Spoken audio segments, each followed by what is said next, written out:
চট্টগ্রাম নেভাল একাডেমিতে চলছে নৌবাহিনীর শীতকালীন রাষ্ট্রপতি কুচকাওয়াজ। সেখানে আছেন সহকর্মী নয়ন বড়ুয়া। জয়, কুচকাওয়াজ তো শুরু হয়েছে, আপনার ওখানে এই মুহূর্তে কি পরিস্থিতি দেখছেন জানাবেন।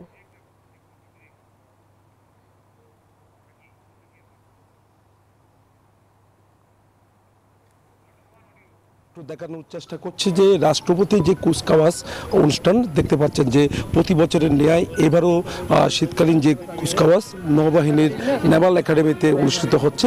তো এই নেভাল একাডেমিতে আমরা একটু দেখানোর চেষ্টা করছি, একটু আগে কিন্তু এই নেভাল একাডেমিতে রাষ্ট্রপতি কুচকাওয়াজ শুরু হয়েছে।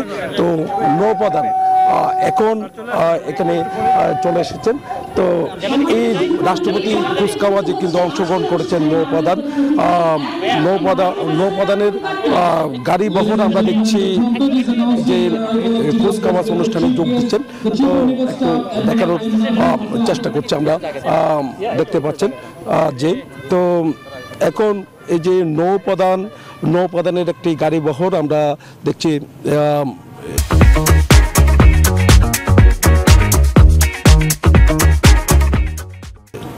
যেখানে প্লেট হচ্ছে সেখানে প্রবেশ করেছে। এই গাড়িতে যে কালো রঙের যে গাড়িটি আছে এখানে নৌপ্রধান আছে। তো নৌপ্রধান এখানে কুচকাওয়াজ অনুষ্ঠানে অংশগ্রহণ করেছেন। তো কুচকাওয়াজ অনুষ্ঠানের অংশগ্রহণের মধ্য দিয়েই কুচকাওয়াজ অনুষ্ঠান শুরু হয়েছে। তবে সকাল থেকে আমরা দেখেছি এখানে যারা এসেছেন তাদের, এখানে নৌ সদস্য যারা এসেছেন তাদেরও কিন্তু আমরা এখানে উপস্থিতি দেখেছি। এর সাথে বিভিন্ন নেতৃবৃন্দ এবং বিভিন্ন জায়গা থেকে বিভিন্ন সুধীজনরা তারাও ছুটে এসেছেন। তো সব মিলে বলা যায় কুচকাওয়াজ অনুষ্ঠান কিন্তু শুরু হয়েছে। নৌপ্রধান যোগ দিয়েছেন।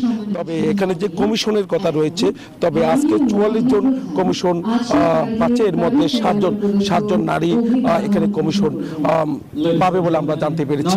তবে একটু পর কিন্তু আসলে যে নৌপ্রধান বক্তব্য দেবেন, তো বক্তব্যের মাধ্যমে কিন্তু আসলে জানা যাবে তিনি কি বলছেন। একই সাথে যে একটা লিখিত বক্তব্য যেটা আমরা পেয়েছি সেখানে যে সমুদ্র সীমা জয়ের ক্ষেত্রে যে নৌবাহিনীর যে অবদান, এমনকি বিভিন্ন জায়গায় যে সমুদ্র পাহারা বাংলাদেশের যে জলসীমা আছে, যে জলসীমাগুলো যে পাহারা দেওয়ার ক্ষেত্রে কিন্তু নৌবাহিনীর যে অবদান, সেই অবদানের কথা তারা উল্লেখ করেছেন। এই ছিল আমার এখানকার সর্বশেষ। ফিরে যাচ্ছে স্টুডিওতে আপনার কাছে।